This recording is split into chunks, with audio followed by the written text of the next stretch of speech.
নমস্কার বন্ধুরা, ভাগ্যবার্তা চ্যানেলে আপনাদের স্বাগত জানাই। আজকের বিষয় হচ্ছে ছোটদের মোবাইল দেখার নেশা ছাড়াবেন কি করে। এ বিষয়ে আমি বলবো। আজকাল বেশিরভাগ বাড়িতে দেখা আবার আঘাত যায় লাগলে বাচ্চারা কাঁদতে থাকে, ছোটরা কিছুতেই থামানো যায় না। মোবাইল অথচ ঘাঁটতে সেই সময় যদি অভ্যস্ত ওর হয়ে হাতে আপনি গেছে মোবাইলটা ধরিয়ে দেন, তখন দেখবেন আর কাঁদবে না। এবং তাই খাওয়াবার বাচ্চাদের একটা নেশা, সময় মানে মোবাইল দেখা একটা নেশা হয়ে গেছে। প্রত্যেক মা-বাবাই বাচ্চাকে লেখাপড়া বা অন্যান্য দিকে মনোযোগ দিতে পারছে না। তাই আমি বলছি, মোবাইল দেখার নেশা ছাড়াবেন কি করে? আপনাদের বলি, বাচ্চা বেশিরভাগ যে ঘরে থাকে, ওই ঘরে আপনার মোবাইলটা রাখবেন না। রাখলেও ভাইব্রেট করে রাখুন। যতদূর পারবেন ওর চোখের আড়ালে মোবাইলটা রাখবেন। যদি আপনার ফোন আসে, বলবে বড়দের কথা শুনতে নেই, এই বলেই আপনি বাচ্চা যেখানে আছে ওখান থেকে একটু দূরে সরে গিয়ে আপনার প্রয়োজনীয় কথাবার্তা সেরে নিন। মোবাইলটা অন্য জায়গায় রাখুন এবং ওকে কোনো কিছু আঁকতে দিন, কবিতা বলতে বলুন, ছড়া বলতে বলুন, অন্যদিকে ওর মাইন্ডটাকে নিয়ে যান। এইভাবে মোবাইল দেখার নেশাটাকে কমাতে হবে। এ বিষয়ে আরও বলবো আমি। যখন খাওয়াবেন, তখন যদি মোবাইল চায়, তখন ওকে মজার মজার গল্প শোনাবেন। ঠাকুমার বাড়ি, দিদার বাড়ি, মামার বাড়ি বেড়াতে নিয়ে যাবো, পার্কে নিয়ে যাবো, এসব বলে ওর মনটাকে অন্যদিকে নিয়ে আসবেন। তখন দেখবেন ওই যে মোবাইল দেখতে দেখতে খাওয়া, সেটার অভ্যাসটা কমে যাবে। আপনার দিকে ও ধ্যান দেবে। আপনি কি বলছেন, তোমাকে পার্কে নিয়ে যাবো, তোমাকে দিদার বাড়ি নিয়ে যাবো, মামার বাড়ি নিয়ে যাবো, কোথাও নিয়ে যাবো বেড়াতে, বা তুমি কি খেতে চাও সেটা কিনে দেবো। এইভাবে ওর মনটাকে চেঞ্জ করতে হবে। আরেকটি কথা বলি, যখনই মোবাইল দেখতে চাইবে, আপনি বলুন ড্রয়িং করো, বা স্কেচ করে দিলেন, বলুন এটা কালার করো। কালার করা, ড্রয়িং করার দিকে মনটা নিয়ে যাবেন। তুমি ছড়া বলো, হ্যাঁ? এইভাবে মনটাকে অন্যদিকে নিয়ে যাবেন। কখনো বললেন তোমাকে ট্রেনে করে কোথাও নিয়ে যাবো, পার্কে নিয়ে যাবো, বন্ধুর বাড়ি নিয়ে যাবো, মামার বাড়ি নিয়ে যাবো। নানা রকমভাবে ওর মনটাকে ডাইভার্টেড করে দিন, অন্যদিকে নিয়ে যান। এবং আরেকটা বিষয়, ওকে বলুন যে বড়দের কথা শুনলে, মন দিয়ে লেখাপড়া করলে তুমি জীবনে উন্নতি করতে পারবে, জীবনে প্রতিষ্ঠিত হতে পারবে, তুমি মনের মতো ঘরবাড়ি করতে পারবে এবং সুখ স্বাচ্ছন্দ্যে থাকবে।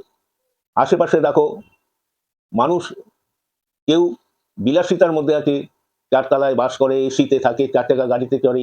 ওকে উদাহরণ দেবে, ইনারা ছোটবেলায় মা বাবার কথা শুনেছিল, মন দিয়ে লেখাপড়া করেছিল, তাই ওরা ভালো চাকরি করছে, ভালো উপার্জন করছে, তাই ওরা ঘর বাড়ি গাড়ি সব করতে পেরেছে। আবার আরেকটা পর্যায়ে যারা রিক্সা টানছে, দিনমজুর খাটছে, দেখাবে দেখো এরা মা বাবার কথা শোনেনি, মা বাবার কথা না শুনে লেখাপড়া ভালো করেনি, তাই বেশি দূর লেখাপড়া হয়নি, ভালো চাকরি পায়নি, ওদের কত কষ্টে দিন যাচ্ছে। এইভাবে ওদের মনের মধ্যে মোবাইল দেখা নেশাটাকে ছাড়াবার চেষ্টা করুন। আর আপনি প্রতিদিন আপনার বাচ্চাকে সকালবেলায় যখন পড়তে বসাবেন, ভালো করে হাত পা ধুয়ে যে ঘরটায় বসাবেন, ওখানে কয়েকটা মহাপুরুষের ছবি, সরস্বতীর ছবি, এগুলো থাকলে ভালো। আপনার ছেলের পোশাকটা হালকা কালারের পোশাক, যে কোনো কালার হালকা রঙের পোশাক পরাবেন, একটা সুগন্ধ ধূপকাঠি দেবেন। আর যদি পারেন ভালো হয়, সাদা চন্দন, কাঁচা হলুদ আর মিষ্টি দই, এটা প্রলেপ দিয়ে ওর কপালে একটা টিপ দেবেন। আর বলবেন লেখাপড়ার সময় জয় মা সরস্বতী বলে লেখাপড়া শুরু করো। আর সুগন্ধ ধূপকাঠিটা ওই ঘরে জ্বলবেই। দেখবেন ধীরে ধীরে ওর মনের অনেক পরিবর্তন হবে। এবং এইভাবে যদি ওর মনটাকে অন্যদিকে নিয়ে যেতে পারেন নানা রকম গল্প করে, তাহলে ধীরে ধীরে মোবাইল দেখার নেশা ছেড়ে যাবে। তবে আপনাদের একটা বলছি, বেশিরভাগ চেষ্টা করবেন আপনার শিশু যে ঘরটা বেশিক্ষণ থাকে লেখাপড়া করে, সে ঘরে ফোনটা রাখবেন না। রাখলেও ভাইব্রেট করে রাখবেন। আর যদিও শুনতে পায়, বলবে বড়দের কথা শুনতে নেই, কথাবার্তা সেরে নিয়ে মোবাইলটা অন্য জায়গায় রাখবেন। তো বন্ধু, আজকের মতো এখানেই শেষ করছি।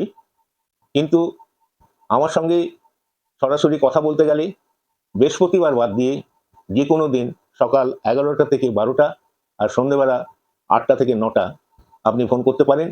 আমার ফোন নম্বর 9331883768। আরেকটা হচ্ছে 9831258530।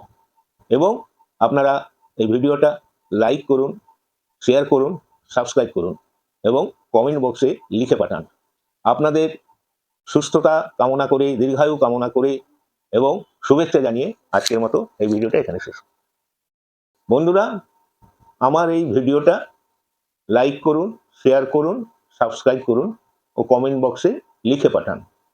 আমার সঙ্গে সরাসরি কথা বলতে হলে বৃহস্পতিবার বাদ দিয়ে যে কোনো দিন দুপুর 11টা থেকে 12টা আর রাত্রি 7টা থেকে 8টা আপনি ফোন করে জানতে পারেন। বন্ধুরা, আপনাদের শুভেচ্ছা সুস্থতা কামনা করে আজকের বিষয় এখানে শেষ করছি। নমস্কার।